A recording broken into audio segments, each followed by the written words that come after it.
விருச்சிக ராசிக்கு பலன் சொல்றதுக்கு தான் ரொம்ப நேரமாக காத்துட்டு இருக்கிறேன். ஒரு பக்கம் ராசி அதிபதி உச்சம், இன்னொரு பக்கம் சூரியன்கிறவர் 3ஆம் இடத்துல. இப்போ இந்த 2 கிரகமுமே 4ஆம் வீட்டுக்கு போனாலே நிஷ்பலம்னு நீங்கள் தானே சார் இதுக்கு முன்னாடி வீடியோக்கள் எல்லாம் சொல்லியிருந்தீங்க. சுக்கிரன் 4ஆம் வீட்டில் இருந்தால் சுகவாசி யோகம்னு நீங்களே நிறைய வீடியோஸில் சொல்லியிருக்கிறீங்க. இப்போ 4ஆம் இடம் சொல்லக்கூடிய சுகஸ்தானத்தில் இருக்கக்கூடிய இந்த ராகுவிற்கும் புதனுக்கும் சுக்கிரனுக்கும் வரப்போகிற செவ்வாய்க்கும் சூரியனுக்கும் குரு பார்வை இருக்கிறது.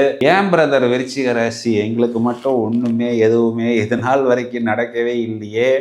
நிறையா பேர் நீங்கள் எல்லாம் சேர்ந்து என்ன சொன்னீங்க, சனி பயிற்சி ஆயிட்டாருன்னு சொன்னீங்க.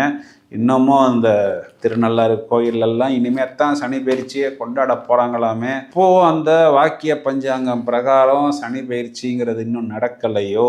4ஆம் இடத்தில் அர்த்தாஷ்டம சாக்டானாக இருந்துதான் அவர் எங்களுக்கு தொல்லைகளை கொடுக்கிறார், பிரச்சனைகளை கொடுக்கிறார், துன்பத்தை கொடுக்கிறார், கஷ்டத்தை கொடுக்கிறார். அதனால்தான் நாங்கள் இது நாள் வரை காணாமல் போனோமா?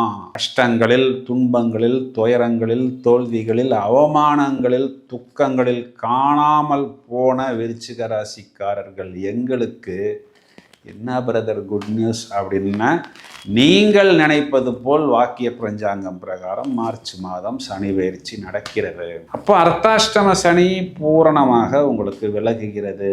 இதுவே உங்களுக்கு ஒரு பிரமாதமான குட் நியூஸ்.